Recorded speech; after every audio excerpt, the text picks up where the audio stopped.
Hello everybody at the Schwantz27's channel. It's DJ Vaughn on the Wicked Ones and Twos here to talk to you about the latest update to Black Ops 4 that everybody should be thankful for, especially people on the platforms that didn't give us extra money for an exclusivity deal, since Nuketown is now live on both the VCR and PC platforms, along with all of the other Nuketown-esque events that we already saw last week on the PS4. Oh, and this time we won't completely break something like the melee hit detection that we needed to hotfix back in on the same day, since here at Treyarch it's 2 steps forward, 1 step backwards. We also made a lot of changes to Scorestreaks, but not in the ways that the community thinks they should be tweaked, because I only listen to my little black box of data, much like a sports analyst that doesn't play the game but just looks at the numbers. Firstly, the care package now won't take longer than waiting for a girl to get ready to go out, not that I know how long that feels because I'm #forever alone,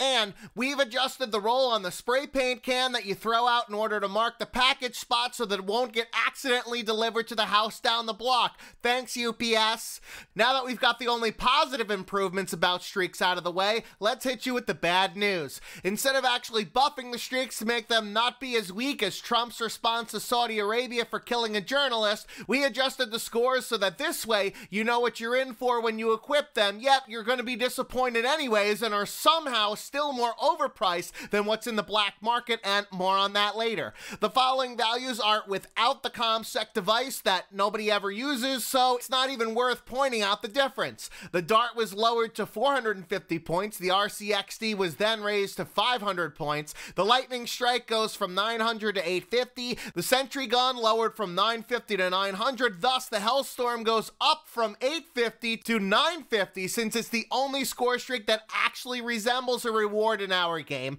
The Sniper's Nest down to 1050 from 1100, which means the Mantis goes up to 1100. The Attack Chopper goes up from 1200 to 1300, and finally the Thresher somehow still costs 1200 from 1250, even though it's really just a large fart cannon sound effect with little impact on the actual game. Oh, and to make streaks even less appealing, we're reducing the score that you get from those streaks from 25 points per kill to 10 points per kill, so that even if the score streaks actually did their job in the first place, you wouldn't be getting the benefits from it anymore. Considering that everyone carries around launchers to deal with the wonderful lane lockdowns that Torque gets the shit out every so often, score streaks stay up in the air for less time than a Malaysian airline flight, and now that they're nerfed, people will play the game with the specialist abilities and equipment on a cooldown being the crux of our game, just the way it's supposed to be. Doesn't that sound fun to everybody? I know I sure think so. Reaching back into the giant black box, and yes, I said box, get your mind out of the gutter, people. We also did some weapon tweaks to the tactical rifles, again, to reduce recoil on both and buff the 4-hit kill range on the ABR-223, since we really can't make up our minds if the guns are good or bad with the constant yo-yoing between buffing and nerfing them. And for PC players, it's even worse with the backpedaling faster than Michael Jackson's Moonwalker, reverting the close range and movement buffs to the SMGs from the last patch, because we're such console peasants that we don't realize that balancing needs to be different on different platforms with different input devices. Oh, and since we're already reducing the score for streaks, we might as well also reduce the hardpoint score given for dipping your toe down into the pool from 100 to 50. In other game modes, hardcore care package team kills and friendly bomb site explosion kills will no longer count towards the less preferable than ricochet 3 strikes and you're out rule, since I'm a baseball fan due to all of the advanced stats that I could fawn over, obviously. Oh, and speaking of S&D, the silent plant setting in custom games will now actually do what it says it does, because we somehow didn't get around to testing it.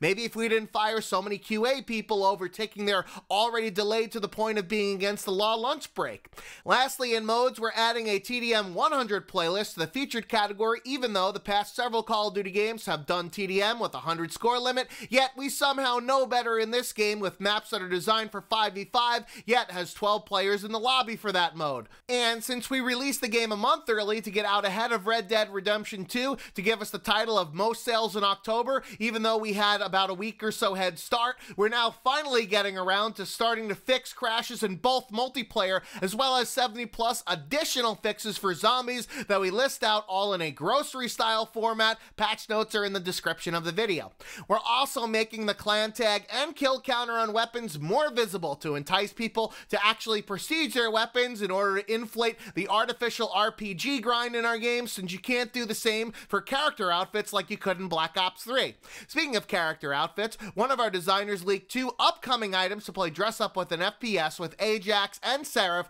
looking like if American Gladiators is coming back to TV for yet another go-around. Bum ba da bum bum bum ba na na na. Oh, and more on cosmetics, as we've introduced a new order for the black market, which is now live on all platforms, thanks to this patch for everyone to throw money at our already full-price game for not a full product, thanks to the Black Ops Pass. This new fall firearms order costs 2,000 COD points, or around 20 bucks, which you'll get the privilege to play for 13 hours for an additional supply stream to get 15 new beepity bops. Oh, and the firearms part of the order consists of 2 new weapon variants, and by new, I mean one with the Divine Justice Strife pistol, which we already did for the GameStop pre-order, which I see so many people getting salty about it not being a rare exclusive skin anymore, but it's not unheard of that pre-order bonuses for past Call of Duty games that are later then sold separately or even given away, like the Freefall, Atlas Scourger terminal maps, and the Maddox Carbon Cobra, which was given away like Oprah to all players for a few days prior to it being removed in a hotfix, since that was an oopsie on our part. We'd never give away something that could be monetized for free. Come on now. Everyone knows that we here at Treyarch are the best Call of Duty developers, so that's why the other studios' games give out camos and supply drops for entire classes of weapons in Infinite Warfare and World War II, versus a single camo for a single weapon in a supply drop like in Black Ops 3, or being able to earn DLC weapons via in-game currency, also like in Infinite Warfare or World War II, versus it being locked only behind an RNG paywall in Black Ops 3. Yes, I know that back in Black Ops 2, you could pay $2 for a calling card and camo set that would apply to all weapons, but we're charging you 10 times the amount for just one individual weapon skin due to inflation and the fact that Activision is spelt with a $, and they know that more people buy our games, so there's more teats to milk. Although we are doing a deal of only 50 COD points to skip a tier instead of 100 for this upcoming weekend, our tagline of most expansive multiplayer yet was actually a typo. That A should have been an E in that second word. Most expensive multiplayer yet.